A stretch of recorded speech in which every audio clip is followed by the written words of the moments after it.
everybody. Good afternoon, and welcome to the third seminar of the I-LanD seminar series. This seminar will be on quantitative approaches to linguistic analysis, and it follows the two that we had on hate speech. This seminar will be, the lead host will be Marco Venuti, and I'm very pleased to introduce him. Marco Venuti is a tenured lecturer in English linguistics. His research interests include corpus linguistics, critical discourse analysis, and specialized discourse, particularly political and news discourse. He was involved in many national research projects on specialized discourse, on media representation of the 2003 war in Iraq, and the 6th European Union Frame Project on European citizenship. And at present is involved in analyzing the internationalization of the Italian university system as a consequence of the Bologna process and the Lisbon strategy, and gender representation in various textual genres. Thank you very much, Marco, for accepting our invitation, and I'll leave the floor. Thanks. Thank you, Emilio. Thanks to Giuseppe, even if he's not here this afternoon, and I'm really glad to be here in an activity sponsored by the I-LanD Inter-University Research Center. I think that this is a very unusual type of exchange for most of us, and I'm glad I'm the one who has probably the least responsibility, at least to start with, because then after the guest speakers will have finished, I will have some duties. I'm not sure how we are meant to proceed in order of presentation, though. I choose by first name, alphabetically by first name. So Anna Marchi will go first, so we can tell her before I present all the speakers, and Silvia then would be last, I guess. I'm really glad and honored to chair the session, which involves some people I've been in touch with for some time. We could simplify with that. So the first one who's going to talk today is Anna Marchi. I've been working with Anna Marchi on most of the project that Emilio introduced while he was introducing me. She's now a senior assistant professor at the University of Bologna at the Department of Interpreting and Translation Studies, and her main research interests are on corpus linguistics, particularly on corpus-assisted discourse studies, both from a methodological point of view and an applied point of view on the analysis of news and political discourse. And I think that this is something which is quite common for most of the speakers, the interest on a methodological approach to the issue of quantitative approaches to linguistic analysis. Second speaker then is Anna Mongibello, who is a senior tenure track researcher at the University of Napoli L'Orientale. She's been working on social media and news discourse with a particular focus on the Canadian context and on activism within the Canadian context. Costas Gabrielatos is reader in corpus linguistics. I'm introducing all of them because I understand that then they will talk one after the other in sort of a row. Is reader in corpus linguistics and English language at Edge Hill University, where he's been organizing a series of conferences on corpus approaches to lexical grammar, which is one of his main interests, together with corpus linguistics more generally, and the analysis of discourse with quantitative approaches.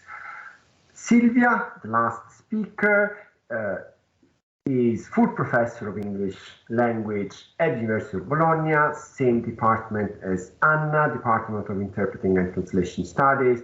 Her research activities center around the construction and use of corpora for professional, pedagogic, and research purposes, with a particular focus on corpus-based studies of translation.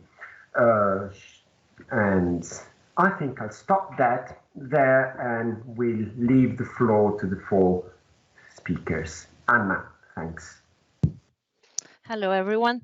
Thank you for inviting me, first of all, and it's a pleasure to see you all, and pleasure to see you finally, Marco, rather than just hearing your voice occasionally. So yes, it's very unfamiliar for me to speak just like that. I don't have a PowerPoint for myself, but I did put some notes down because I'm utterly unable to just go on for minutes, just speaking from the top of my head. Also, I don't know how much context we need to give here, but I suppose most of us are familiar with corpus linguistics and with discourse analysis and with corpus-assisted discourse analysis, so I will not go into that.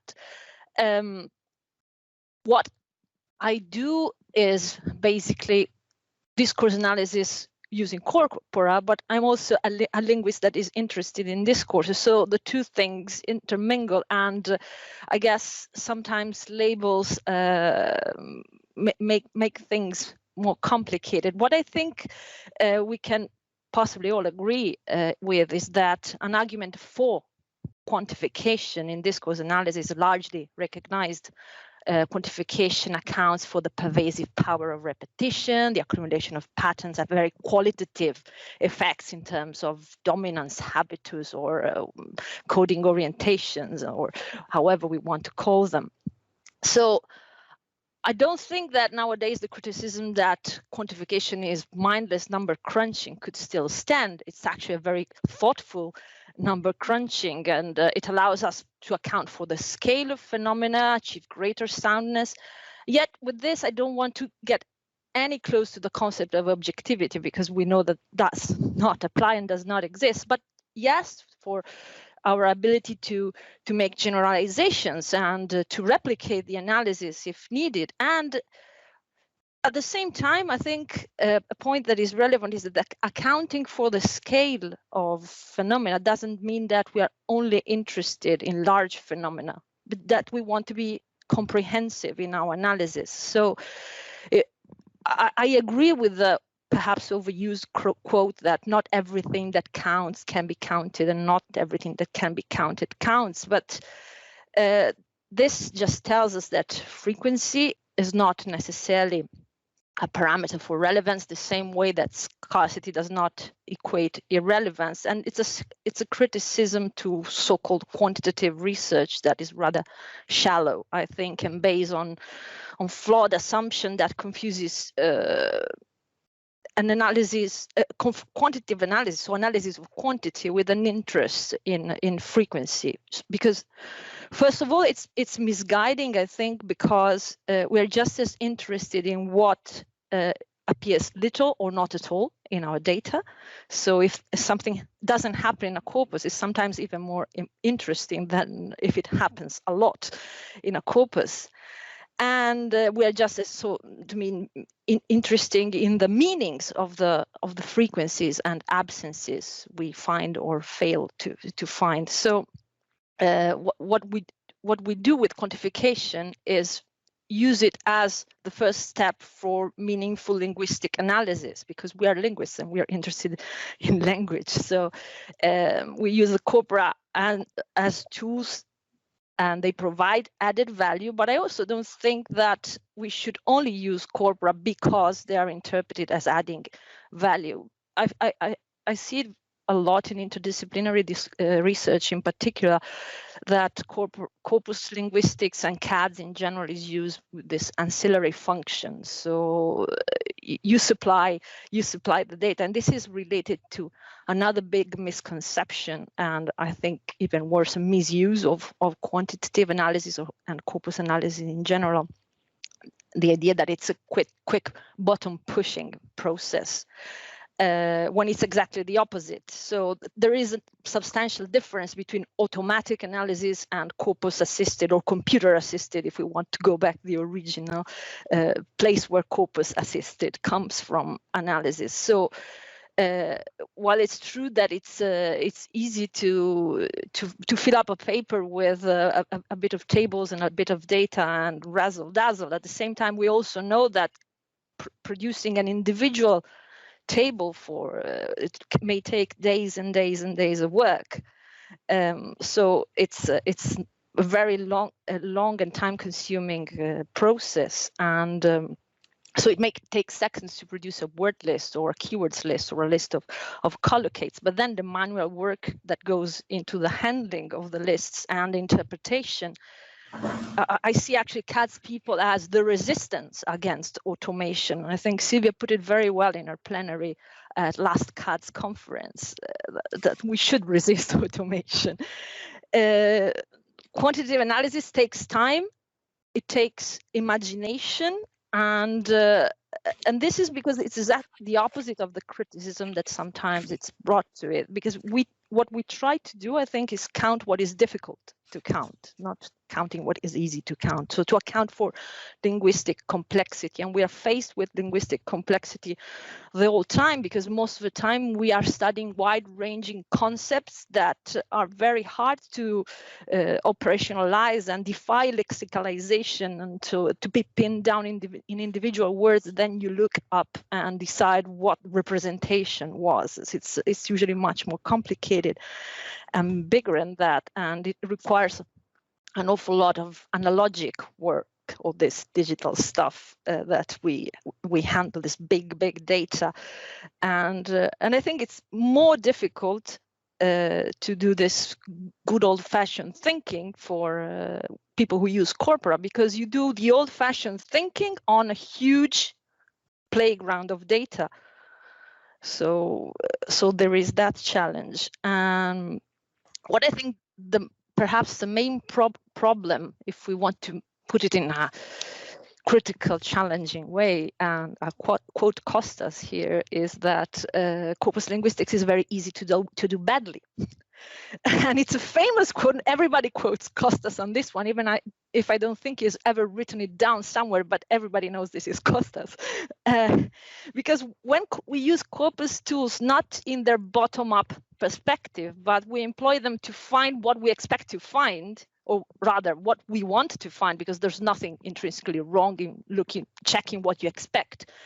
But well, looking for what you want, it's kind of a different thing. And yes, if you want to find something with corpora, you will.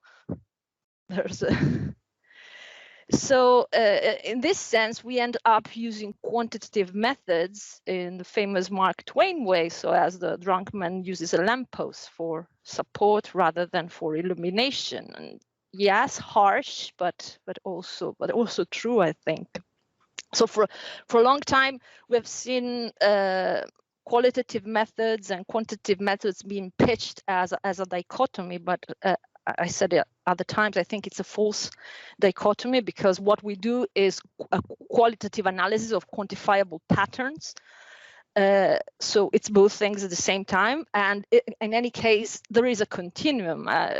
Johansson pointed towards this division first. He said there were linguists who neglected corpora and those who limited themselves to corpora. He wasn't talking about qualitative and quantitative people. He was talking about so-called armchair linguists as opposed to applied linguists, but I think it fits also other forms of academic tribalism. So in my opinion, the dichotomy is not between two extremes such as these, but between good and bad use of tools and methods. And one thing that I particularly like about CADS is that it's overall a balancing act between a macro level where you try to account for all the forest and the micro level where you try to see the trees and the territory, and of course it has all the potential pitfalls of the bag of words approaches on one side, and of the running things through an out-of-the-box software without thinking what you're doing on the other side. So at the same time, the part that I think is beautiful about CADS is that it's open to the unexpected findings and to the serendipitous findings, as Alan Partington says, and it has lots of room for creativity, and it's omnivorous with other disciplines, and has this admittedly very, very odd delight in having one's expectations proved wrong, and which is something that I find in many CADS people. So I really don't know what else to say. Thank you. Okay, perfectly timed in 10 minutes. So I think that Anna can give her view on why we should care for quantitative approaches to language analysis.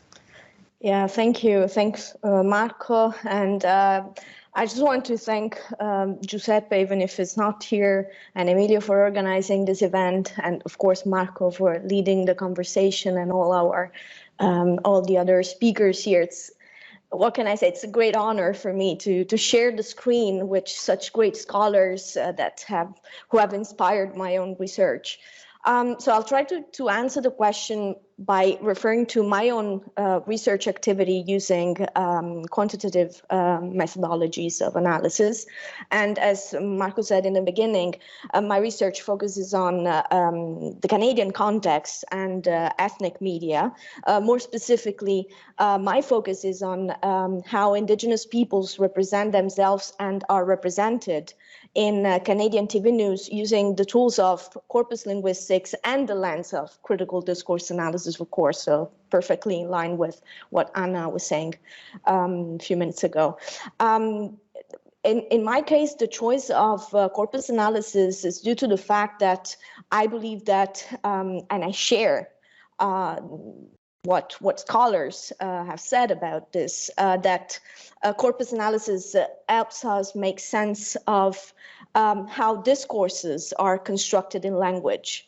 And therefore, quantitative analysis is essential in order to spot these recurrent linguistic patterns that eventually expose narratives and counter-narratives. It definitely allows to see which choices are privileged, giving evidence for mainstream, popular, or well-established ways of thinking on the one hand, but also, as this was my focus, for spotting resistance activities in discourse as well.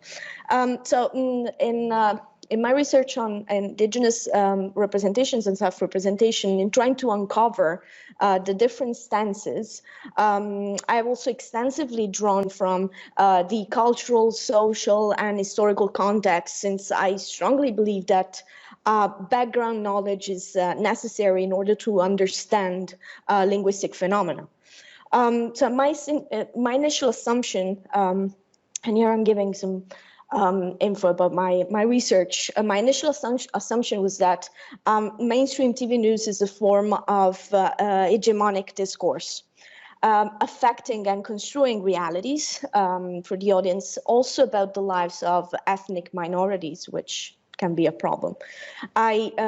Which is definitely a problem. I therefore ask myself whether alternative forms of news discourses are possible, and what stances they reflect, and how they align or disalign with normative representations by means of what linguistic choices in the first place, and also the discourse topics that emerge from such counter-narratives. So my analysis was conducted on two small specialized corpora, the mainstream TV news corpus and the Aboriginal People's Television Network corpus. Somebody has their microphone on. Maybe I can hear a noise. No? Okay. Yeah, thank you.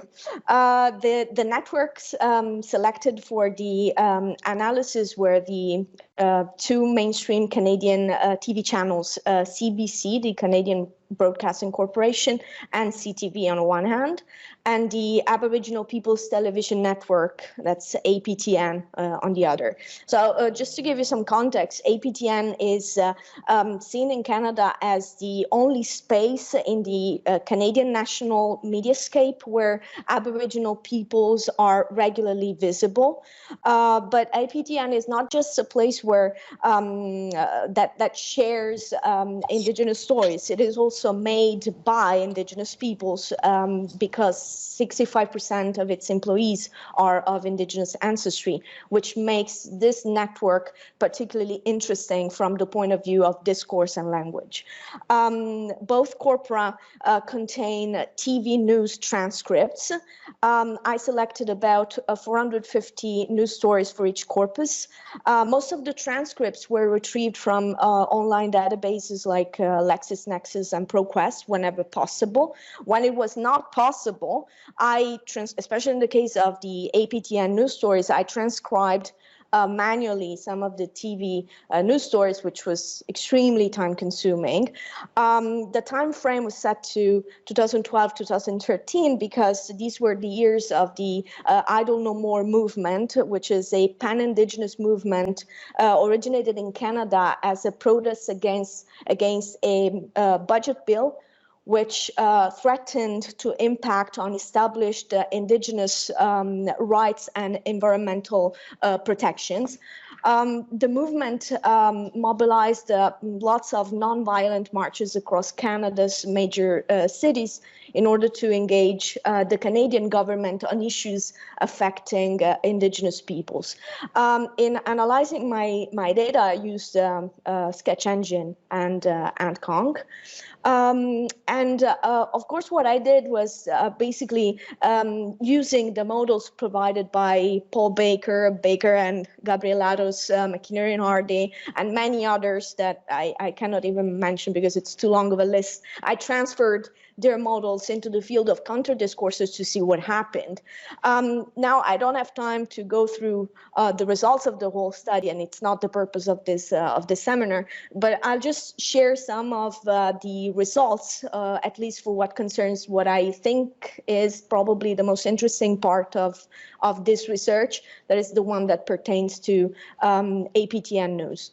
So one of the crucial findings in my research was that APTN news discourse, what emerged is that it is a specialized kind of discourse because of the occurrence of what could be defined as cultural keywords, which I was able to spot thanks to the quantitative analysis. So in the beginning of my research, I imagined that the Aboriginal People's Television Network offered a different kind of discourse, but I didn't have a tangible measure of its specificity. So the quantitative analysis was conducted in two phases, and the first one involved the investigation of frequencies through word lists, and the second one, in the second phase, my corpus was compared to a reference corpus, and I used the Siebel corpus for this part of the analysis in order to retrieve keywords. I was basically interested in seeing which words were significantly more common in the APTN corpus compared to my reference corpus. So I retrieved a list of keywords, and I noticed that some of these keywords that presented very high LL rates were also words with very strong cultural meanings. And these cultural keywords basically express culture-specific worldviews in the variety of Canadian English spoken by Indigenous peoples. So just to give a definition of cultural keywords, they could be defined as words that are, in my case, that were unusually present in the APTN corpus compared to the Siebel corpus, and that are also central to the Indigenous cultures of Canada. This was the case of, and I'm just mentioning two cultural keywords that I found, land and chief. These two terms were further analyzed for collocates and concordances in order to see how they occurred in the corpus and what was their discourse prosody. And the results showed that chief was used in the APTN corpus as a modifier of a proper name in reference to a person who detains a political and cultural power, like in the case of Chief Perry or Chief Sean. But modifiers of chief also included grand and national, were the maximum political authorities whose influence is recognized within and across indigenous nations. Also, the verbs, I observed that the verbs occurring in the neighborhood of chief and that emerged from the concordant strings were mainly communication verbs, introducing direct speech, for example, say or demand or state, etc. And this pattern suggested that in my corpus, chief is a cultural word in that it detains a specialized meaning that is culturally imbued, and also on the basis of its usages that I could observe in context, chief were represented and also possibly perceived by the audience as trustworthy sources of information. As for the other keyword, that's land, this is also another culturally loaded term that in indigenous worldviews, though, does not refer simply to space, but it designates the indigenous archive of memory that indigenous peoples want to protect, not because it belongs to them, but because they have a spiritual connection with it. So when looking at the collocates of land, I could see that the term tends to be followed by the conjunction and, for example, in land and water. So the concurrence remarked that both land and water are cultural and spiritual entities in indigenous understandings of the world. And another strong collocate was protectors. So the qualitative analysis showed that protectors of the land and land protectors are common self-identifying labels in the APTN corpus, which means that indigenous peoples tend to define themselves on the basis of the relationship they have with the land. So in the APTN news discourse, this relationship is somehow reinforced by means of lexical choices meant to validate indigenous peoples' identity as land protectors. Through the quantitative analysis, it was possible to see how the language of APTN news is embedded in indigenous worldviews, spirituality, and culture, and that APTN relies on a series of lexical choices and rhetorical strategies characterizing indigenous news as a discursive space for indigenous self-affirmation. So my point is that I could see this through corpus analysis, of course, in combination with, or better, corpus analysis provided the basis, the first step in order to discursively analyze the Indigenous Peoples Television Network corpus. So that was my 2 cents on the topic, but I'm happy to further discuss the issue later on. So thank you for your time. Okay, thank you, Anna. And I think now it's Costas' time to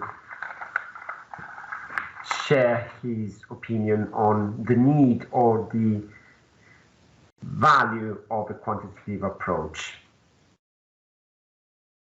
The microphone.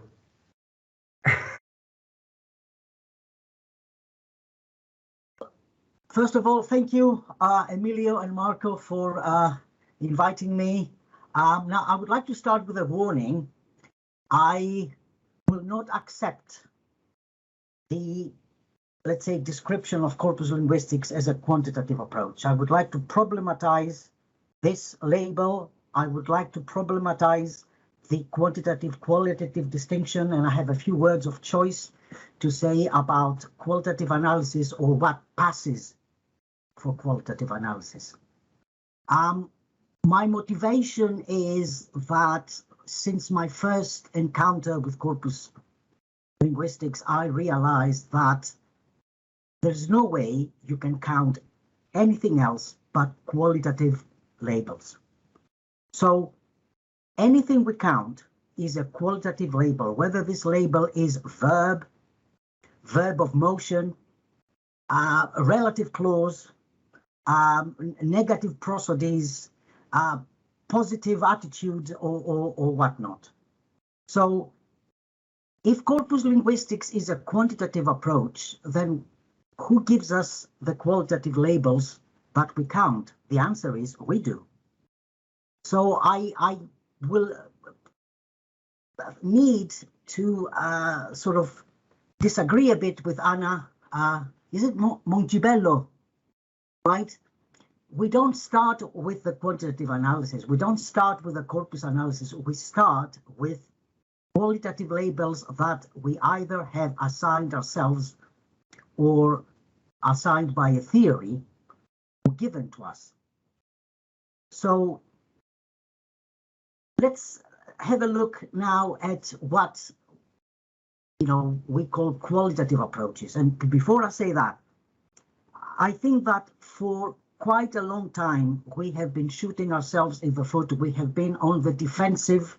I cannot count the times that someone at a conference raised their hands and said, yes, but your quantitative analysis is just numbers. What does it all mean? Now, I think we need to stop thinking of the corpus analysis as the first step. We need to stop thinking of what we do as a line, but as a cycle. And I'm not, breaking new ground here. I was looking at the 2008 Synergy paper, and it's all there.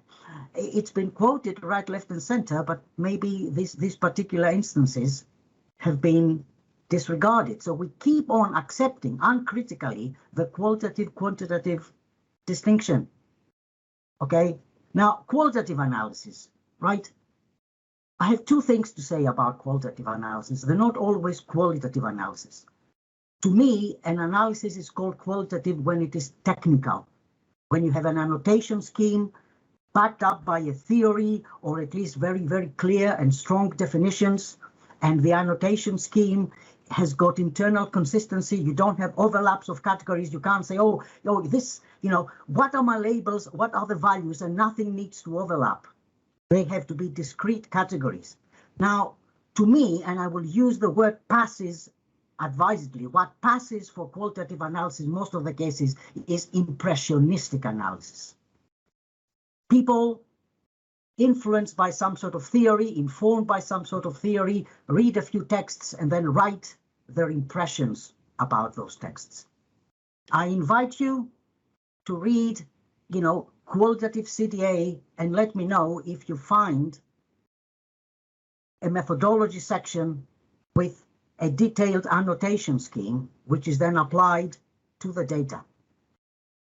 So to go back to the distinction is misleading, very, very detrimental to adopt and accept uncritically, because as I said, you can't do quantitative analysis without quantitative labels. So the quantitative labels come from the qualitative analysis. Second, even if you do a qualitative analysis properly, you've got your annotation scheme and you have assigned the labels and everything, and then you stop, then your analysis is incomplete, because where is the quantification? They can't all these labels be equally important. You need to know whether there is some sort of trend regarding time, regarding place of publication, regarding the sort of social actor who uttered those words. So the other thing, sorry, I need to consult my notes because it's quite a lot. I have to say, the other thing to say about qualitative analysis is, and I'm not saying that, I look back and there are discourse analysts, nothing to do with corpus linguistics, who have said it. Qualitative analysis usually discuss the results with loads of frequency quantification. Most of the time, in some cases, that means nothing. First of all, in some cases, frequently, that's a very, very subjective interpretation. 32.3% isn't. Okay? So if you say there are a lot of cases, and for you, 50% is a lot, for someone else, 50% might not be a lot. But this 50% is nowhere to be seen because no one counted. So there's lots of fuzzy counting in qualitative analysis, which, as I said before, most of the time is just impressionistic analysis. So, no, we don't do quantitative linguistics. We do proper, full analysis, cycling from quantitative to, qualitative labels. We do the counting, we see something, some results, we look for patterns, we try to interpret these patterns, which is also part of a qualitative analysis. So calling ourselves, calling corpus linguistics a quantitative approach misleads. And, this is my activist bit of my presentation. Maybe we need to be a bit more vocal about it. So since it seems that my punchlines work, according to Anna, here is my punchline. I'm going to read it. So actually I've tweeted about it, but I'll say it again. So what matters is the qualitative basis of quantitative analysis and the quantitative basis of qualitative analysis. So if our labels are badly assigned, quantitative results will be misleading. If the labels are not counted, then it's incomplete. And if the labels are fine, but the counting is wrong, then again, the results are wrong. So the other thing I would like to say, maybe finish with this, is that we need to be a bit more critical about our quantitative approaches. So when we select metrics, we need to select metrics because they are the appropriate metrics. We need to select metrics because we've done our reading and we have thought about it, rather than because a booming voice used a particular metric in the past. I will stop now before you have to stop me. Thank you, Costas. Okay, various points that I think we will develop in the discussion later, but now let's leave the floor to Silvia. Thanks, Marco. Thank you very much. Thanks for the invitation, and it's great to be here with so many people. Also, I'm looking forward to the discussion later on. I must say I have prepared notes written down because I tend to find it difficult, like Anna said, and not having slides, and also I tend to speak too much. So I'll be mainly reading from my notes. I have to say that Marco had originally sort of mentioned that we may be going on in alphabetical order. So being first, I thought I'd also provide some definitions. So you might find, now that I come last, some of what I'm going to say might be, possibly not relevant. So I'll try to read, but also skip if necessary, right? So so the theme of the roundtable is quantitative approaches. So I think we need to somehow also agree on what a quantitative approach is. And Costas has already mentioned this and probably went on more than I will about this.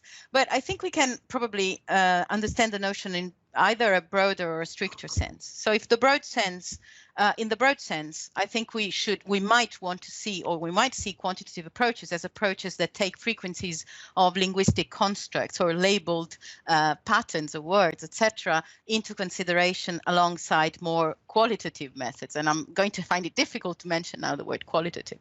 The stricter sense, however, would be to conceptualize quantitative approaches as approaches that rely mainly or uniquely on frequencies of such patterns, if this is possible, in the exploration of a linguistic object of study, such as a text or a set of texts representative of a discourse or a domain or a variety of language.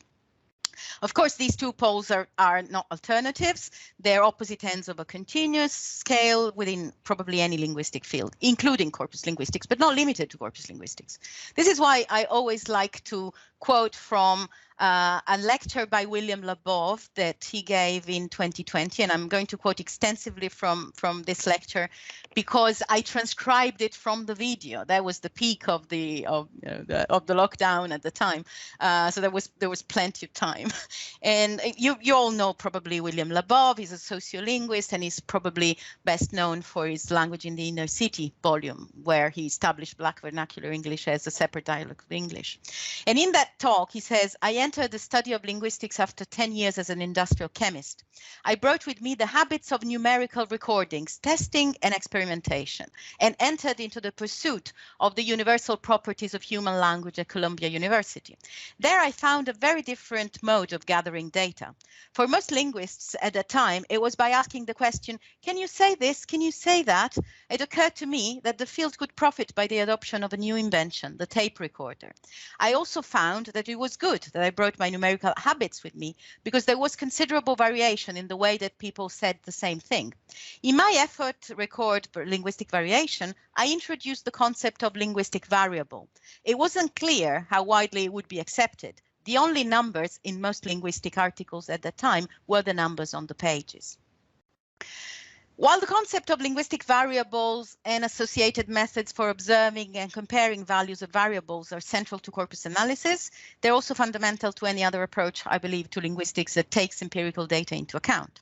So if adopting linguistic variables is enough for a study to be called quantitative, and I'm not sure about that, that's a question for you, then I believe that most or even all linguistics is quantitative, whether linguists are aware of this or not. But there's another reason why quantification is particularly relevant to my own view of corpus studies and my approach to corpus studies. And this has to do with theory, not with method. The distinction goes back to a great book by McHenry and Hardy, 2012, the Handbook of Corpus Linguistics, where they answer the question, what is corpus linguistics in this way? They say, corpus linguistics is certainly quite distinct from most other topics you might study in linguistics, as it is not directly about the study of any particular aspect of language. It is an area which focuses upon a set of procedures or methods for studying language. Although, as we will see, at least one major school of corpus linguists does not agree with the characterization of corpus linguistics as a methodology. So this school that they mention is sometimes usually called Neo-Firthian. And in the words of McHenry and Hardy, Neo-Firthian corpus linguists generally consider corpus linguistics to be a field of study of its own, or corpus as theory, rather than simply corpus as method. Now, the theory that underlines Neo-Firthian corpus linguistics is inherently quantitative because it prioritizes syntagmatic approaches, relations, over paradigmatic ones, and takes into account frequency and typicality of syntagmatic patterning in language use. Of course, I cannot go into any details about this, but I think it's important to point out that for Neo-Firthians, and I'm going to mainly mention John Sinclair's work, the descriptive task that corpus linguists set for themselves is that of identifying regular and typical associations that occupy a middle ground between the Saussurean notion of langue, or language, and parole, or individual utterances. So those patterns that constitute integrated sense structure complexes and that form the core of our language competence. Therefore, there seems to be a clear connection, even from this point of view, between corpus linguistics and cognitive approaches to linguistics, which becomes apparent, I believe, in the work of Mike Hoy, especially, and his well-known notion of lexical priming, or priming in general. In the 2005 book, he puts forward the hypothesis that every word is mentally primed for collocational use. And since we acquire words through encountered with words in speech and writing, these become cumulatively loaded with context and contexts of occurrence.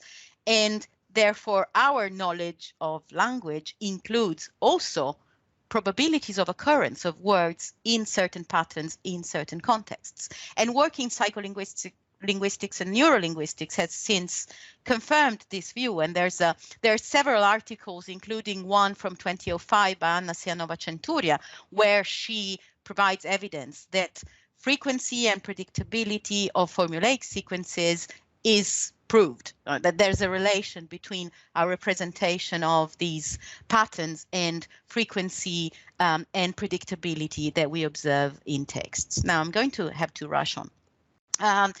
It's very interesting, though, that this idea that probabilities of occurrence of words and structures are part of our communicative competence goes back to even Delheims, a sociolinguist, pre-corpus sociolinguist who in the early 1970s questioned the then Chomskyan orthodoxy, claiming that the object of study of linguistics should not be language competence, but communicative competence, or knowledge about when and how to speak to whom in what manner. And he claimed that this competence includes an awareness of probabilities of occurrence. So that's why I believe that there's something inherently quantitative in not just the method, but the theory of corpus linguistics. So summing up, it's this probabilistic and variationist view of the object of study of linguistics, together with the explicit focus on syntagmatic rather than paradigmatic relations.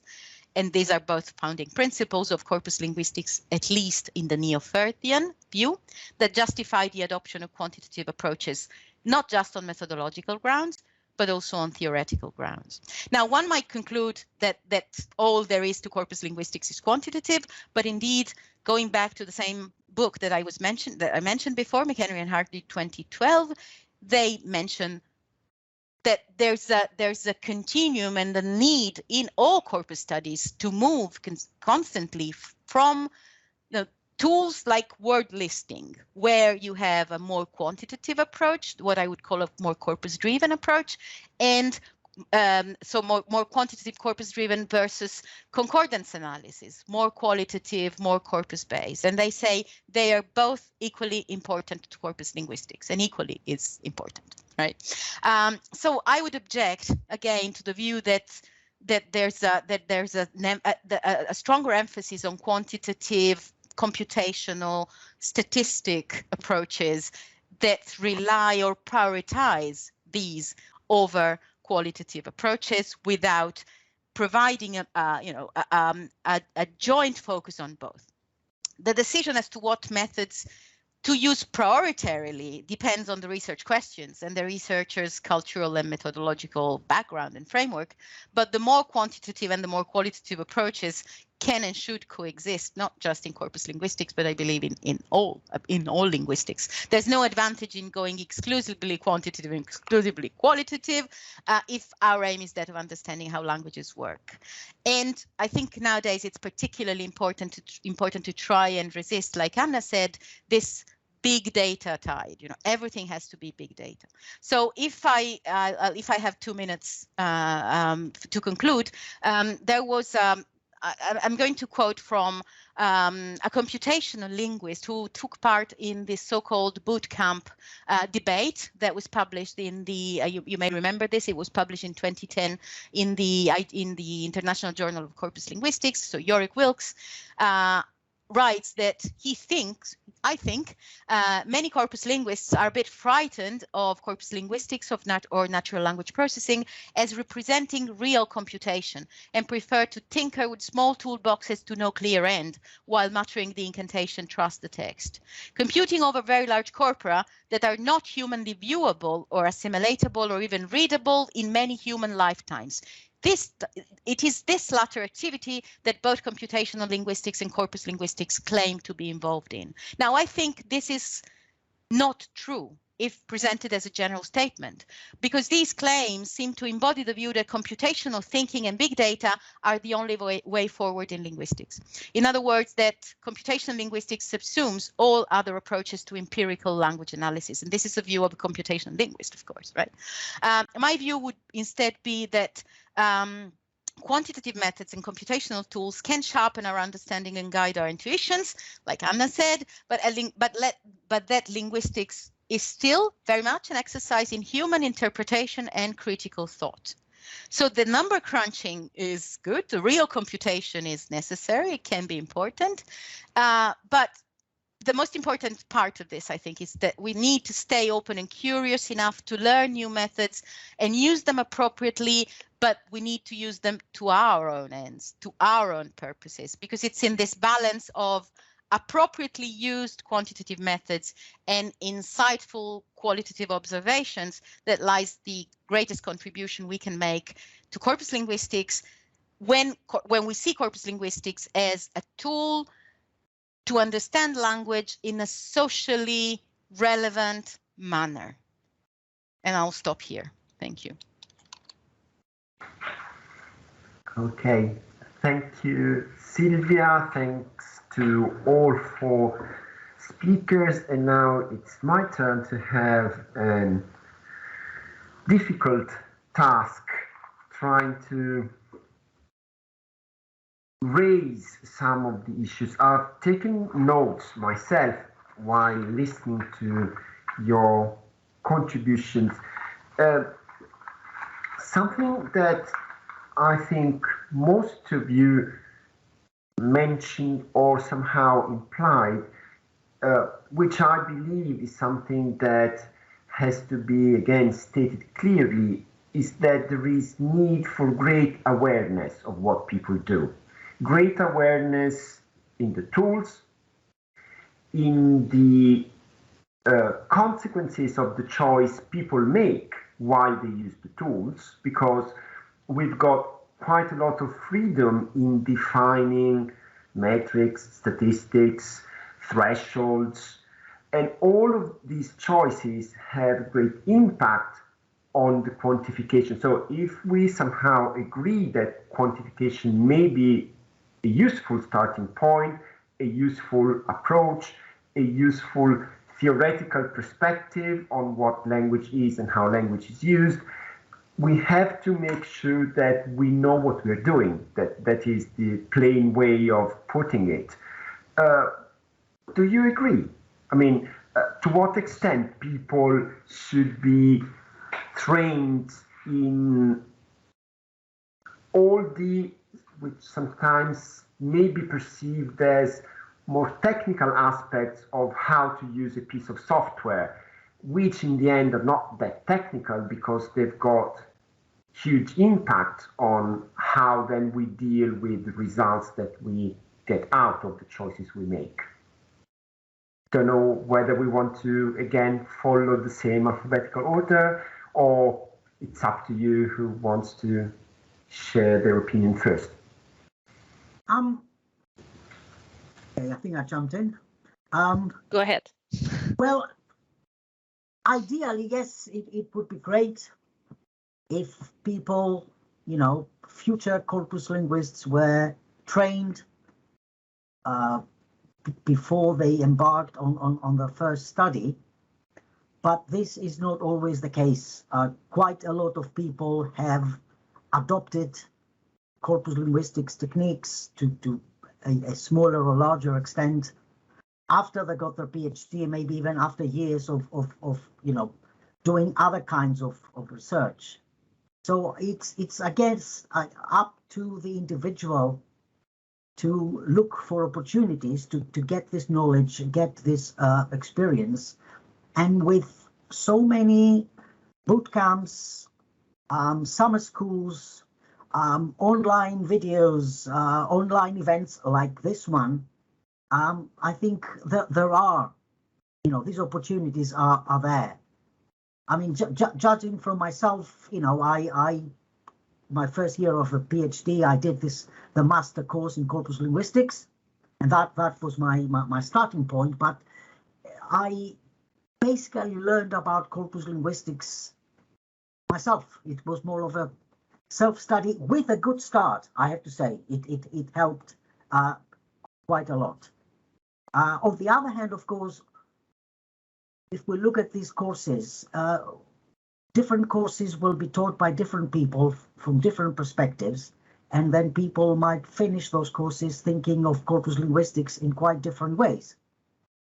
You know, sometimes which metrics are used is a matter of institutional preference or tradition, rather than based on any sort of, rational analysis. So yeah, I agree that quite a lot of corpus linguistics is done not very well. And because, when articles are sent for review, the reviewers may not be, up to scratch. So quite a lot of things that are published, and in many cases in reputable journals, have got methodological holes that would sink the Titanic. So again, it's not a matter of, I did this course, I became a corpus linguist, therefore whatever I do now is to the benefit of corpus linguistics, not necessarily. So I think an ongoing training, ongoing development is necessary, and discussions like this are really, really helpful in that respect. I'll stop now. I've got a few more things to say. I've got a couple of things I've got one point to sort of discuss with Anna, and another one with Silvia, but I'm not sure whether we will open it to others. You know me. Once I start talking, I'll never stop. Okay. Okay. So in order, I think Silvia is the first. Yeah, I mean, I'm not sure whether this is fully relevant to the topic here, but I think because I teach corpus linguistics and corpus and the first part of and I share another course in CATS with Alan Partington, and so my experience with the students, with the master's students here, is that one issue that should be addressed even before the technical aspects is the scientific thought aspect. So because we, at least our course, but also I guess in most cases where corpus linguistics is taught, the courses are courses in languages or linguistics possibly, but in Italy at least, there's a tradition of these courses being set mainly in the arts and humanities sort of background rather than social sciences.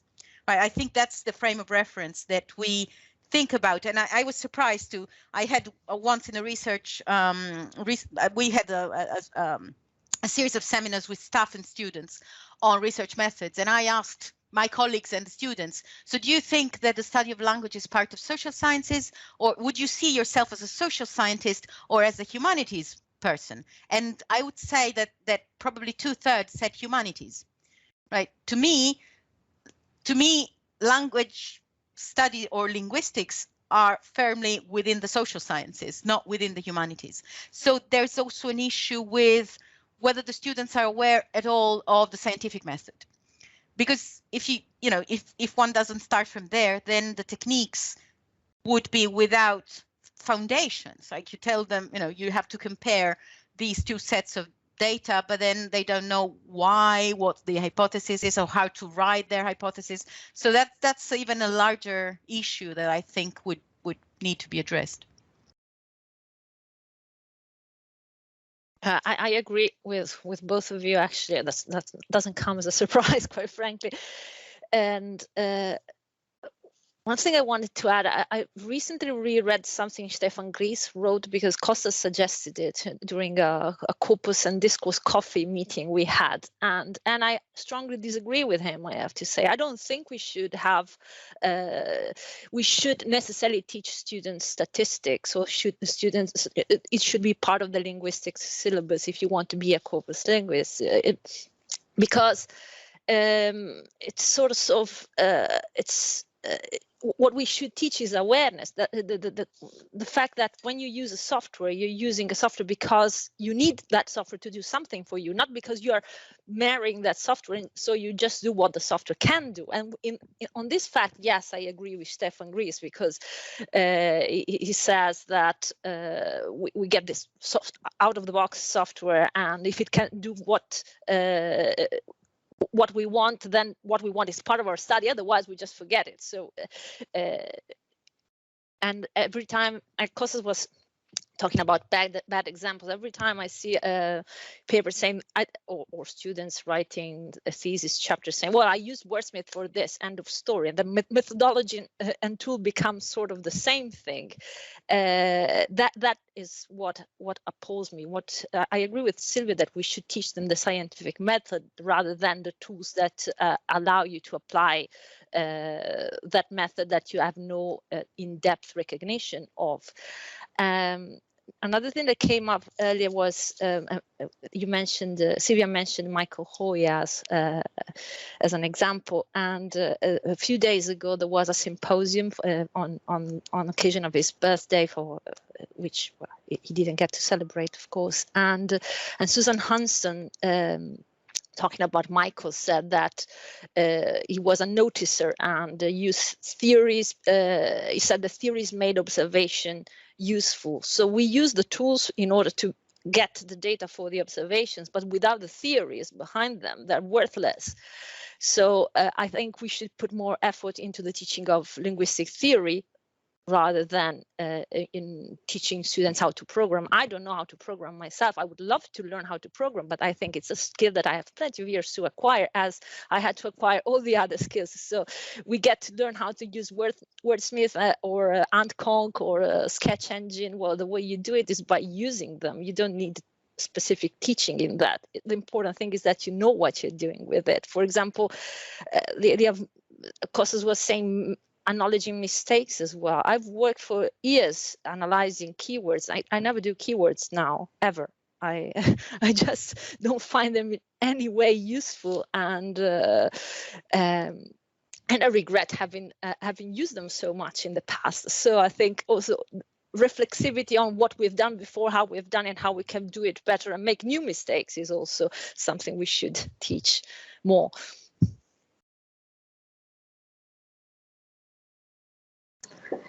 Yeah, maybe it's my turn.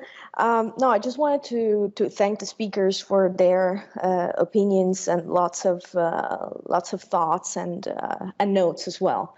I definitely agree with what Silvia was saying about the scientific thought aspect, and also I was thinking of my experience with our students, that sometimes they use the tools of corpus linguistics, and they do some research activities, and then they do not know how to interpret data, and that's a big issue because they just describe what comes out of the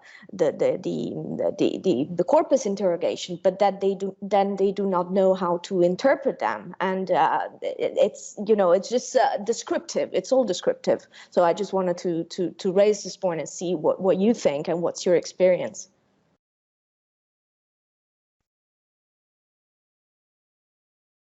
I think that has to do with education in general. But okay, I will say again something that might annoy. I think when corpus linguistics was young and emerging, there was a keenness, let's say, not key EY, but key EE, to tell the world about corpus linguistics, to show colleagues and students what a lovely approach it was, and the wonderful things you could discover. But I'm afraid, and that might just be my own experience, so it's debatable whether it's generalizable, but I have this feeling that we tried collectively to sell corpus linguistics as something quick and easy. Fancy because you use software, quick and easy because the machine does everything for you. You know, you click, click, click, click, click, and then the computer says yes or no. And we forgot to tell them about the hours spent manually annotating random samples, coming up with annotation schemes, revising them and all that. So unless you've done this, unless you have, let's say, control, and I will say qualitative control over your data, then how can you interpret the results? People think that you get, you know, the keyword list or the collocation list, you eyeball it, and you say, yeah, this looks like. That's not corpus linguistics. That's sort of like a, you know, like a parlor game. It's not science, and I agree with Silvia that, you know, I mean, to me, I don't have a problem seeing myself within the humanities, because I see myself within the digital humanities. But I think the word science, or at least the scientific approach, is something that needs to be taught. But we also need to teach people, however we teach them, you know, aspiring corpus linguists, that without interpretation, it's incomplete. The study is incomplete, but the interpretation means you know what you're counting. You know the theory behind that. Silvia said, you know, mentioned collocations, for example, in the Neo-Firthian approach. Well, collocations is a theoretical notion, right? We act on the belief that collocation patterns will show us the meaning of a word. We haven't really tested it. So maybe, you know, we, in the sense of the, you know, existing corpus linguists with some experience, maybe we need to give good examples of that. I'll stop here. I have a couple of things to say about theory, but it's not relevant to this. Well, if I may say something, Costas, I think we've told people plenty that it's not quick and dirty. Is that the point is that when you are involved in a project that says involves historians or sociologists, they are really not interested in you telling them that it's not quick and dirty. They ask you to for the numbers and want the numbers, and that's all. But the problem is that instant research has become popular also because of the whole structure that academia now has. I mean, you want impact. It translates into instant research that sometimes is very nice, full of, as Anna was saying, descriptive elements, but has no meaning whatsoever. Or not enough. So it's all part of a bigger machine, if you want. I don't think we have avoided, or we wanted to dazzle people, and we didn't tell them it was hard. I think we told them. Just. I'm not saying tell them that it's hard, but maybe tell them exactly what's involved, and they can decide if it's hard or not, or if it's too time consuming. But does anybody remember culturomics? Right. Well, to me, this is similar to a comment that Anna made about resisting automation. I don't think we need to resist automation. What we need to resist is automating counting on labels we have no access to, because lots of computational linguistics works with hidden lists of associations. So if you see this word, this means positive. If you see that word, this means negative. And I know it's recorded, but I've said it before, so I don't mind. We talked about corpus linguists needing a bit more training in theory. I think this is even more the case with computational linguists. I have seen very naive approaches to language from computational linguistics. The fact that words can mean different things in different contexts within different grammatical frameworks, it means nothing to them. So Anna said, you know, I'm not using keenness analysis anymore. I, you know, refuse to do things like sentiment analysis and all that, because I know that what's the other thing with topic modeling.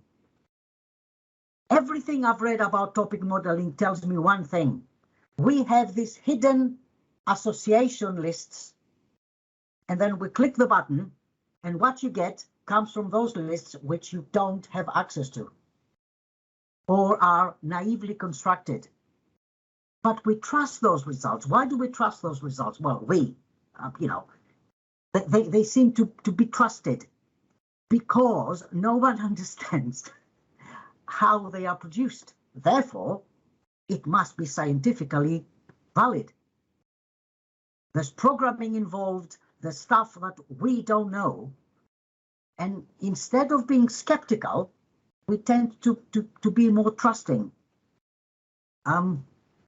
So as I said, it's not resisting automation, is scrutinizing automated processes because they're based on qualitative labels that tend to be hidden. Okay, may I add something?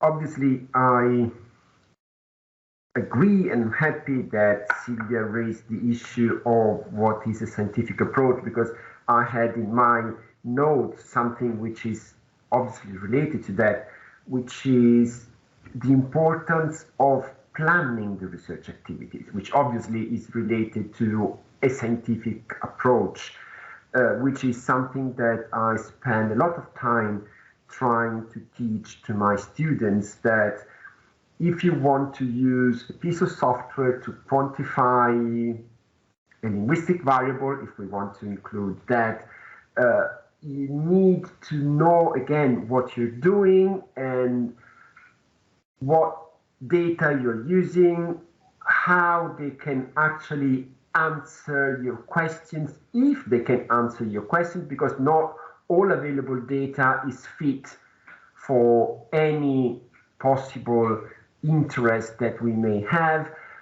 So obviously these are all consequences of a scientific approach, and in that I'm a lot in line with Silvia, identifying me as a social scientist more than a humanities person. Even if I have to say then, when I really talk to people who are not linguists but are involved in social sciences, I do have problems in getting things across. Another thing that somehow I believe has been implied in some of the comments, or at least it is some of the concerns I have when I talk to computational linguists, which is something that I've been doing quite regularly over the past 3 years, is that to a certain extent they tend to ignore that words have meaning because there is a context outside the language,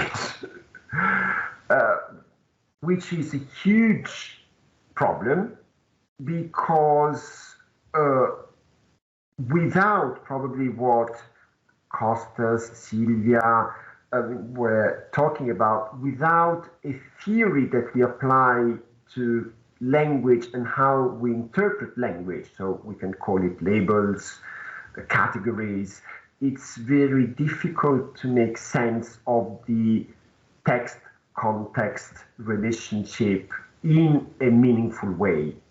And I'll stop there and I'll leave to the questions you have for each other now. Oh, actually, I want to say something on what you said. Let me sort of put my hand down. How do I do it? Okay, like this, right? I mean, if we do the qualitative analysis properly, then the labels we assign, particularly when the annotation has to do with discourse studies, have to be informed by the context. Usually corpus-based studies on sort of discourse issues use topic-specific corpora. So we know what the topics of the texts are. we have, embarked on this study because we're interested in this phenomenon. So we hopefully are aware of the context. So when we do manual analysis before the quantification, then context is involved. So I think corpus linguistics has that covered, which is, brings me to another question I used to be asked at conferences is, how does corpus linguistics account for the context? As if, critical discourse analysts are born with some sort of context acquisition device. And we poor corpus linguists have got no clue. We don't live in society. We don't have interest. We don't read. So again, this is another thing that we don't shout enough, I think. Okay, so yeah, corpus linguistics takes full account of context when done properly. But then if something is not done properly, then anything cannot be done properly.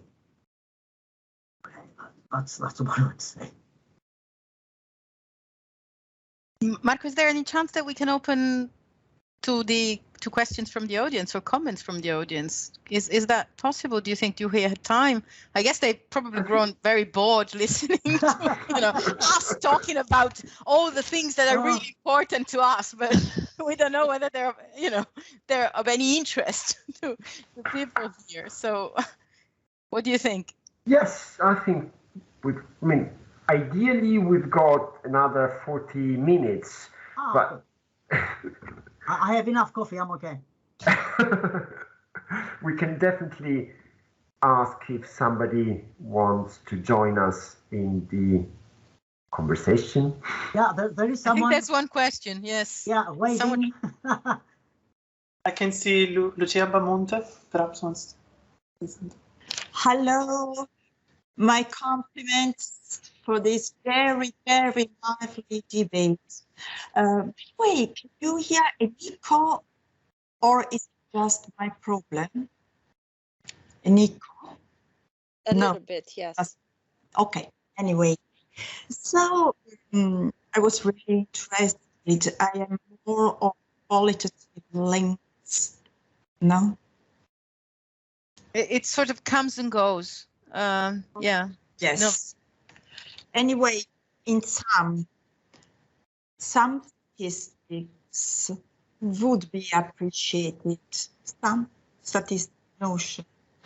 And so for operator students of corpus linguistics, some statistics notions could be useful.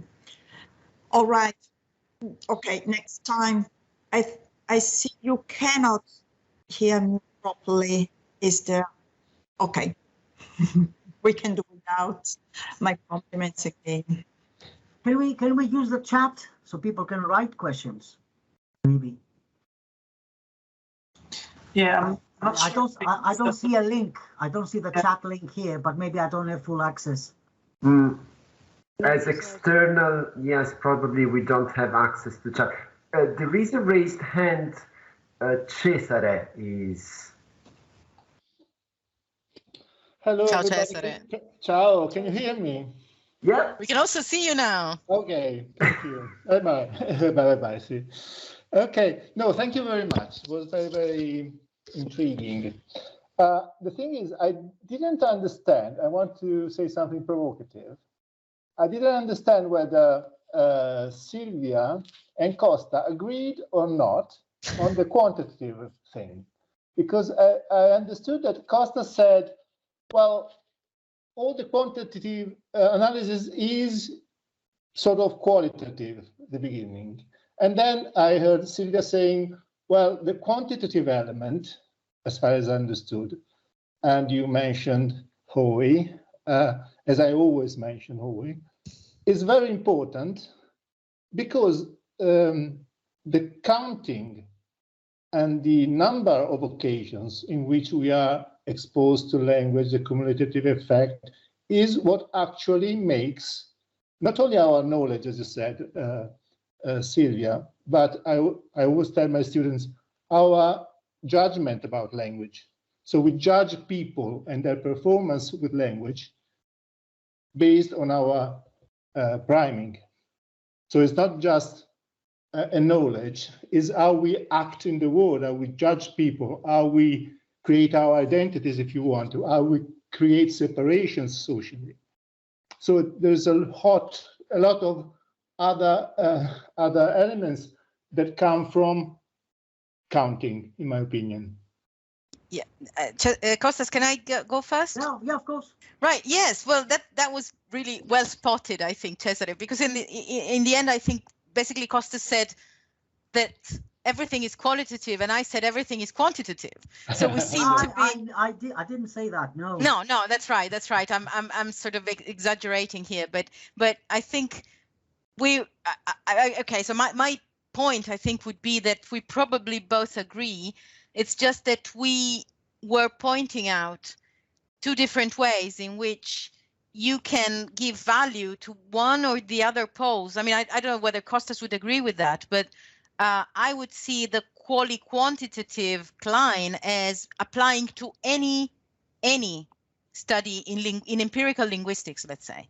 So anyone who looks at even just one text is bound to try and quantify something, if even by providing an example, because the idea of an example means that that example should be representative of something beyond itself. Otherwise, it wouldn't be interesting to anyone, right? So it has a statistical value.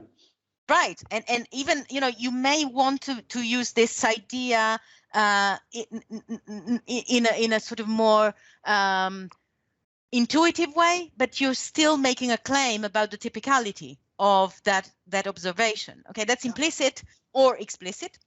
So but my point about the theoretical aspect is also that beyond the fact that we count occurrences, there's also this idea of co-occurrences and typicality of co-occurrences, and the idea that and that's really Neo-Firthian. So I'm not sure that for instance, the Lancaster school would agree with that, right? That there's a special status accorded to co-occurrences in corpus linguistics, right? That co-occurrences are more important than the analysis of single words in corpus linguistics, because one of the main points that has been made and has to me changed the way we approach language analysis is this idea that the corpus stands in between a system of language that you can only access through the intuition of people, if ever, right? If you ever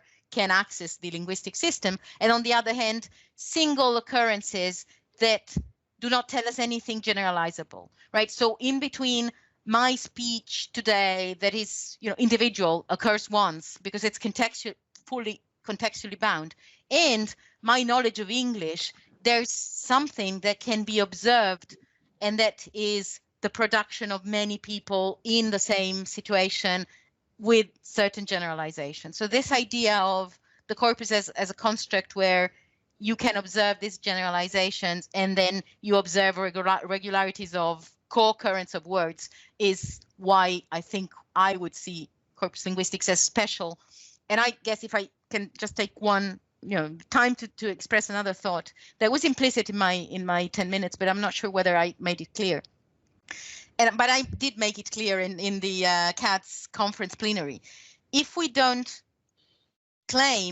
make a claim to the specificities of corpus linguistics as theory, but just sees it as method, then corpus linguistics doesn't exist anymore, right? Because the same method that we call corpus linguistics methods are used nowadays in loads of other fields where they use very, very similar constructs. Maybe they don't call them the same, but they use tools, they use generalizations, they use theoretical constructs that are identical to ours, plus their own theories, right? So if we only see corpus linguistics as methods, then corpus linguistics doesn't exist to me. I think that's where we disagree then, Silvia. And this comes back to the point I wanted to make. I refuse to see corpus linguistics as some sort of Neo-Firthian offshoot and I'll be very, very frank, I'm really annoyed because what I have seen, and we saw that in the discussion which I followed on corporalist, which then ended up becoming an issue, I see a tendency from Neo-Firthians to appropriate, and I use the word advisedly, appropriate corpus linguistics.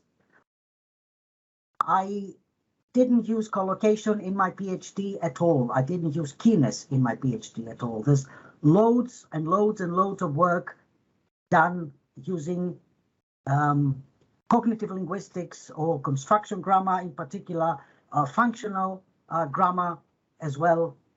So you can use a corpus approach to do analysis that, to be quite honest, accepts the existence of grammar rather than the Neo-Firthian approach, which sees grammar as a byproduct, as if words interact with one another with no framework, which to me doesn't make sense. So no, corpus linguistics is an eclectic methodology which is informed by theoretical notions. One of them is collocation, another one is keenness. And then other notions can be employed to test particular linguistic theories, if we do it properly rather than apply them. So I don't think corpus linguistics will disappear in a puff of smoke if suddenly we say, well, collocation is just one of the many informing notions. In fact, collocation has been developed within construction grammar through the notion of collostructures. So I cannot see any claim of a particular theoretical approach, because that's what Neo-Firthian lexical grammar is. It's one of many theoretical approaches. The fact that it was developed via corpus linguistics was, I think, inescapable, because you can't calculate collocations if you don't have a large corpus and a computer. So I am not trying to downvalue Neo-Firthian approaches. I have found them really, really helpful, but I don't see any affinity of Neo-Firthian theories more than construction grammar or any other theory. Could I reply to that, Marchi? Yeah, of course. Yes, right. No, because I think, Costas, if we go back to that debate at the time, I have to say that I also disagreed with Neo-Firthians, with Wolfgang and Bill, etc. So what I'm just trying to say, well, I guess I'm trying to say two things. On the one hand, that there should be a difference between corpus methods and corpus linguistics, because corpus methods, I mean, if something is called linguistics, it cannot be a method, right? Because if you call it corpus linguistics, it means that there's a theoretical background to it. Otherwise, you would call it methods. And corpus methods can indeed be applied to construction grammar, to all the cognitive approaches, and you can use the method and apply it to a theory, and that works perfectly fine. But what I'm saying is that there's a specificity to the idea that the corpus is a construct where you can observe certain features of language use that have cognitive counterparts, as observed in the psycholinguistics and neurolinguistic literature that I was mentioning. Okay. And that's the theory behind it, let's say, which doesn't mean that corpus methods cannot be used in support of all other kinds of not just linguistic enterprises, but also, for instance, any study of sets of texts from whatever domain, right? So I, for instance, quote a paper in management studies where two management scholars use text analysis techniques and text analysis software using labels in the same way as you mentioned, saying, if you have a high frequency of subject pronouns together with passive forms, then you have a tendency for CSR reports, corporate sustainability reports, to express false statements, right? That people will, that they associate these linguistic patterns to the fact that they're not true to their intentions, because then they check whether those texts or those frequencies correlate with their behavior in the market, right? So that is a corpus method for me applied to management studies, but it's not corpus linguistics. I think, and I'm not sure, and I will look into it, but I'm not sure where, when, and who, and the term corpus linguistics was coined, and by who. I don't know if anybody knows, but saying that corpus linguistics is linked to Neo-Firthian theories clearly disregards work done in the very, very early days of corpus linguistics, late 70s, early 1980s, by grammarians, both in mostly Sweden and Norway, but also in the UK. And I have to say, when we talk about corpus linguistics, when I talk about corpus linguistics with people, the names of Firth and Sinclair and Howie tend to crop up, and words like names like Jeffrey Leach, for example, do not. And Jeffrey Leach was equally, instrumental in establishing corpus linguistics as we know it. And none of those researchers used any Neo-Firthian approaches for most of the work.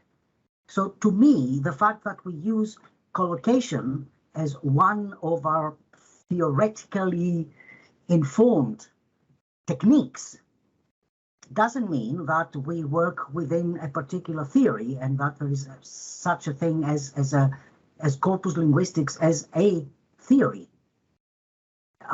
If that is the case, then my PhD was not on corpus linguistics. And lots of PhDs were not on corpus linguistics because I looked at conditionals. Okay, so as a corpus linguist, I do not accept the basic premise of Neo-Firthian theories because collocation is just one of them. The general premise of Neo-Firthians is that grammar doesn't exist and everything happens through the interaction of words. I find this statement false. I think grammar exists and words behave according to A, perhaps their idiosyncratic semantic properties, but also the grammatical structures they find themselves in. A simple example is volunteer. If you look at volunteer, then the dictionary will tell you that it's something that emanates from the subject. And yet, people can be volunteered. You put the word in a particular structure, it will behave. It will take up the meaning of that structure. So I can think I can safely be a corpus linguist and not be a Neo-Firthian. So I don't believe that if we say corpus linguistics is not Neo-Firthian in its nature, suddenly corpus linguistics as a field will disappear. Maybe calling it corpus linguistics and not something else was a labeling mistake. I can accept that. But Costas, could I let me just say something about, and then I'll stop really. It's probably unfortunate that we refer to that as Neo-Firthian, and maybe that's not the right way of approaching this issue. What I've been trying to say is simply that there can be two ways of looking at the instruments and the constructs, the methods that we use and that we apply to a series of ways in which we conceptualize our object of study. And then there's also a way of conceptualizing the object of study that derives directly from the availability of a construct, which is the corpus. And I'm not saying that the right theory is the Neo-Firthian orthodoxy. What I'm saying is that at that time, when these ideas were put forward, that they could only be put forward because of the availability of the corpus, and therefore there's something specific about the co-occurrences, the syntagmatic relations that goes beyond the simple, not simple, but beyond the method, which doesn't mean that that's all there is to corpus linguistics. But at a time when most people who study texts will have adopted computational techniques because they're everywhere, then my question would be, what is specific to corpus linguistics to justify it being a discipline when everywhere methods identical to the ones we use are used in areas that have nothing to do with corpus linguistics, like management studies, like social studies of different kinds. So then my question would be, what is specific to corpus linguistics that we name it corpus linguistics and not functional grammar or construction grammar using empirical methods? Can I say something here? Yeah. Just to bring you two together, because I think you're not really disagreeing in reality. But every time when you describe, and this is true for qualitative and quantitative, and also for what you're saying now, every time you describe something as a dichotomy, then there's no room for the middle. So I think it's a problem of definitions. So it depends on how you define methodology, because to me, methodology is not instrumental methods, which is what is used in a variety of other disciplines. They use our tools that we use, they use processes that we use, but I wouldn't say use our methodologies. Methodologies are imbued with theories, they are imbued with an epistemological understanding, and it's a whole, it's a undivisible hermeneutical package. You cannot divide theories and methods, in my opinion. So I don't think you disagree. I just think you disagree on the definition of methods here. And so it's as if being a methodology is equated as being just a methodology, because it's what you read in Tonini Bonelli paper, in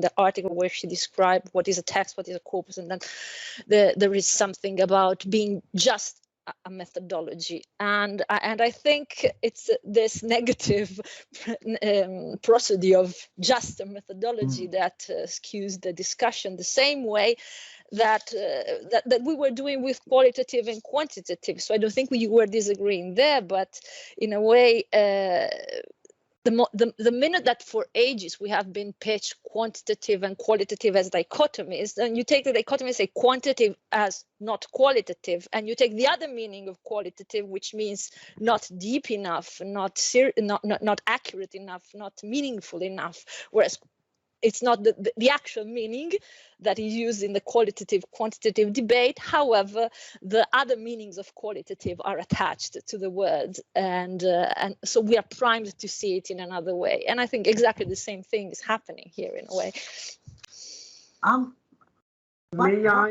Costas, may I step in as well to add, because I had a similar feeling as Anna that you were not really on different sides, and here I am actually interpreting what Silvia was referring to, that if we say that quantifying and methods for quantifying are all there is to corpus linguistics, we no longer exist, because there are people who are better at us at quantifying or have more powerful tool for quantifying, but differently from corpus linguists, they don't have theories of how language works, categories that apply to how we interpret how language is used. I think that given differences of opinion existing between you and Silvia, that was the main point that Silvia was trying to make, if I'm not wrong. Just two things. One is what I would like to know, I'm not sure if there's a way to find out, is whether these types of studies that Silvia mentioned by management people predate what we call corpus linguistics, or whether the fact that corpus linguistics existed for a while gave them the idea of approaching texts in this way.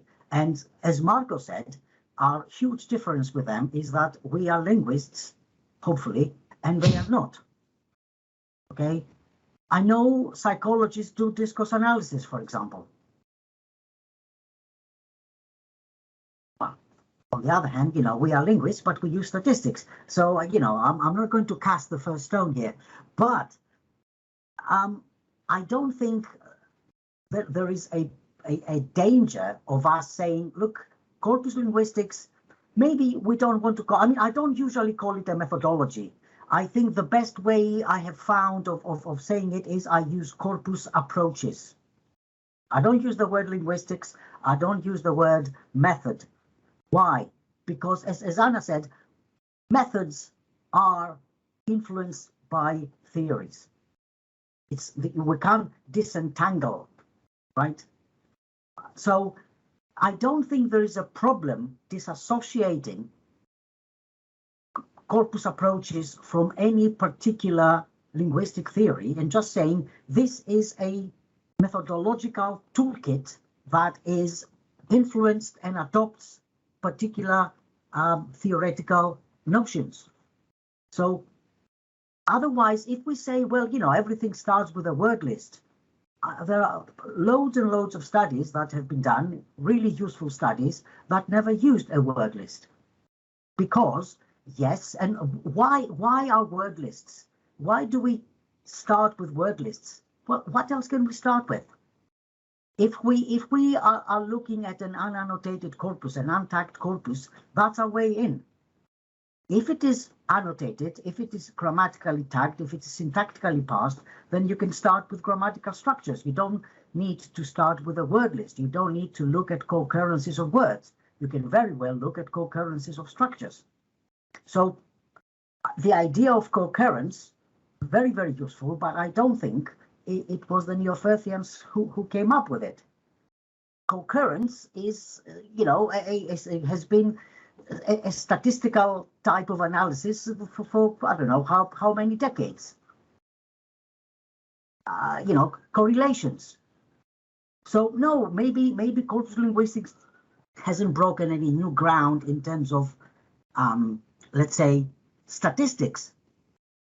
But if we look at the toolkit, if we look at the combination of all the different things we can use once we have a corpus, then we have, I find it a unified whole.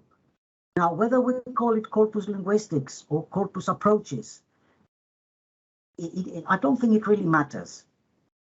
And I don't think corpus linguistics necessarily leads to the notion that it's a theory. Functional grammar doesn't use the word linguistics. Cognitive linguistics do, but not all linguistic theories have the word linguistics in the title. So I don't think it's a characteristic of a theory that it has the word linguistics in it. So corpus linguistics cannot be a theory and still exist as a coherent collection of different techniques influenced by particular theoretical notions.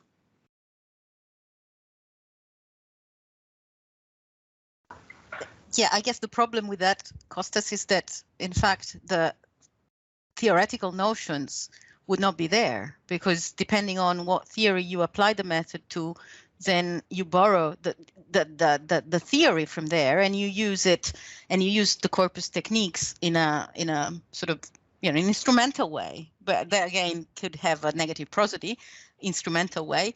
But the paper I don't know if, can I share the screen, Marco? Would I be? I can do it technically. I don't know if it's okay. Right. So if I share the screen now, this is the paper I was referring to. Okay. Decoupling. Okay, let's see if I can make it read. I don't know if you can read it, but it mentions a software called Linguistic Inquiry and Word Count software. We show how CSR reports of decouplers, so people who don't do what they claim to do, and implementers, people who do what they claim to do, differ in terms of morphology, syntax, semantics, and pragmatics. You know, they look at number of words per sentences, more negative emotional tone, fewer words connected to risks and anxiety, verb tense, informal language, ambiguous, blah, blah, blah. So the study contributes to current understanding, and this is published in International Studies of Management and Organization. Now, you know, I would wonder what's specific then to corpus linguistics if the methods they use in this paper are, to me, identical to the methods that one would use in corpus linguistics applied to something else. So I'm not saying, and again, maybe the fact that I refer to Neo-Firthian put us on the wrong track. What I was trying to claim was simply that there's more to corpus linguistics than corpus methods applied to whatever field. And this is, yeah. That's Silvia, but they call themselves, what was it? Can you linguistics content analysis? I mean, it says it all. Yeah. I mean, there's very little in the world that is as shallow as content analysis in general, because it has no regard whatsoever for context, no regard whatsoever for language. So I mean, they may be using the same tools and may also reference to the same macro methods, but in fact, Anna, if you look at what they do, right, they're actually much more context bound than many studies that we look at, because they look at, you know, they try to find a correlation between the performance of these companies in terms of how sensitive they are to sustainability practices and what they write in their CSR reports. Yeah. And then they use this data together with previous studies that in their field that have shown how those lexical linguistic features correlate with these attitudes, these processes and, you know, things in the real world, and how then this applies to a corpus of CSR reports by Volkswagen at the time of the diesel scandal and other companies that were proved not to have participated in the same scandal. So context is there. Previous literature on the use of linguistic features is there, but this is management. So it's a technique, a method, even a it's an approach to language analysis that at least I would feel perfectly familiar with, and you know, I'd like to apply it to my, even though I don't know the software. But they're counting occurrences. They're not looking at how these words and phrases are used contextually. And that's fine, but there are linguists who do that. I mean, there are people who don't self-identify as management or business analysis, people who are linguists and are discourse analysts who do exactly the same thing. So I don't think it's a matter of labels, because, yeah, fine, I have no qualm with a psychologist or a business scholar to do proper corpus linguistics if they're interested in language. It's again the same problem, doing it badly or doing it right, and that's the only dichotomy I keep seeing. It's like Costas was mentioning earlier, sentiment analysis sells very well, but just to be frank, I mean, to me it's just bad analysis, and that's the end of the story. It doesn't matter who does it, if it's a linguist, a psychologist, or God knows who. I would like to offer two ways of approaching this. One approach is simply they're doing corpus linguistics, but they don't want to say so, or they don't know that they're doing it. The fact that they don't say we're doing corpus linguistics doesn't mean they're not. The other approach is this. before, I'm not again sure, and someone needs to write a historical account of corpus linguistics, I think, because there is such a thing, or there was such a thing as lexicometrics. Right? Now, I'm not sure whether lexicometrics existed before corpus linguistics or after, or they sort of sprang in sort of parallel universes. But what I'm trying to say is that corpus linguistics has its influences. The people who developed what we now call corpus linguistics, because, you know, there was a time when corpus linguistics did not exist, right? These people were influenced by methodologies at the time, and one of them was lexicostatistics. So the use of quantitative approaches on words maybe existed before corpus linguistics. So I don't see why there's a problem with people using something that looks like corpus linguistics and could be accepted if it was labeled corpus linguistics. I don't see the problem if the people doing it do not use this label, because as far as I'm concerned, it is corpus linguistics. Could I ask Costas a question? So Costas, if you were, you know, you have physics, you have, I don't know, economics and so on, and they all define their field, right? So this is what it is that we do. So if you were to, you know, define what is specific to corpus linguistics as a branch of knowledge, or I don't know, or a field of knowledge, what would that be? You know, what characterizes corpus linguistics that does not apply to other fields? I think what corpus linguistics has as a characteristic is the corpus. And I mean the corpus not as a bundle of text that we have shoveled in a folder, but a principal selection of texts that we can say this corpus is about, this represents that. After that, I think we can see connections with other, let's say, other disciplines. For example, one of my primary directives in corpus research and what I teach my students is Leach's principle of total accountability. Thou shalt not, you know, sweep under the carpet any inconvenient evidence, right? So the second, let's say, characteristic of corpus linguistics is that there is this blend, seamless blend of qualitative and qualitative aspects.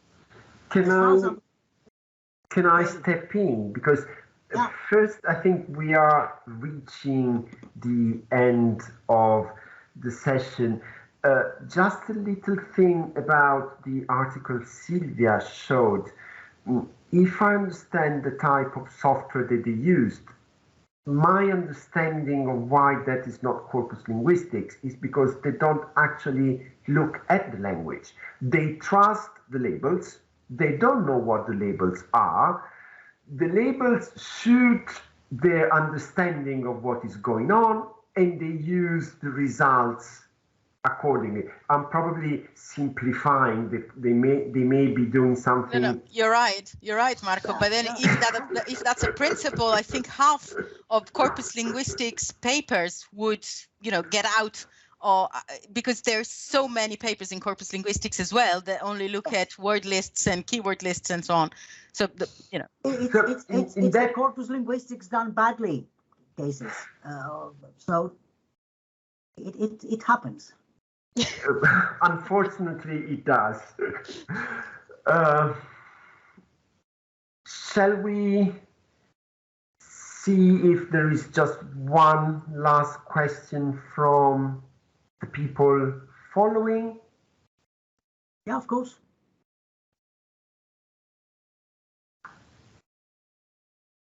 And we should thank Cesare for setting us on this really wonderful discussion. I've been waiting for years to find someone who argue with on this topic. I could still add something, but I don't want to at this stage. can I give a point to some answers in terms of things? Charlotte wrote a paper in I-LanD journal, which is called "What is Corpus Linguistics?" So yes, very good point. And she quotes Art saying, because we thought, and I still think, that it was not a very good name, it is another discipline that is called by name of its major research tool and data source. Perhaps the term has outlived its usefulness by now. Well, I don't think it has outlived its usefulness by now, but we should live with the idea that it is both a methodology and a discipline and a set of tool sets, and just because it shows bad name. So all the disagreements come from that, I think, and that's all I wanted to say. I mean, we can't claim that corpus linguistics is completely unrelated to anything else. You know, the statistics we use, we didn't develop them, most of them, right? The idea of having a representative data set, that's, as Silvia said, that's part of the scientific approach. You know, if you can't trust your sample, you know, pack it in, go home. don't even start the analysis. So, but it's a good question. It's a good question. What is perhaps unique? That's exactly what I would like to. Yes, that's exactly my point. That's something that I keep thinking about. And I think the approach I would suggest, there might be a whole conference on this, is that this uniqueness should not be seen to rely on particular nodes in this whole picture. It's the nodes and their connections. So it's the whole structure of this approach. It's not just the corpus, not just the principle of total accountability or the use of statistics. It's all this and much, much more as a package, rather than saying, you know, this is the unique bit. Everything else is non-unique, but this bit over there is unique. I don't think we'll find it, because, I mean, we are, whatever we are young. Okay. We didn't exist in the 1970s. Maybe we didn't exist. Early 70s, I'm not sure we existed as even a budding approach to you know, non-Chomskyan approach. Maybe that's 71, the Brown corpus, I guess. Yeah. I guess. Yes. Yeah. But we had a corpus. We didn't.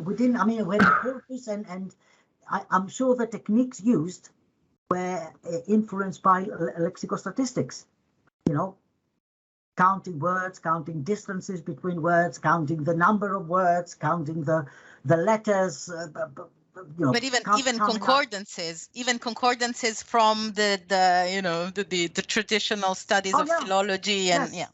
Yes. So we didn't invent the components, but no chef invents the components. So it's the cooking.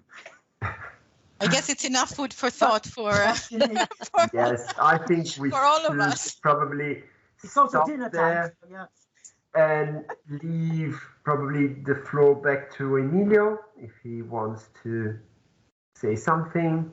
And okay, thank you very much, Marco, and everybody, all the speakers, Silvia Bernardini, Costas Gabrielatos, Anna Marchi, Anna Mongibello, for your you know, interventions. Like, really, it was it's been great. Also the passionate debate that followed. So I really enjoyed it, and I'm sure everybody enjoyed it. So thank you all again very much.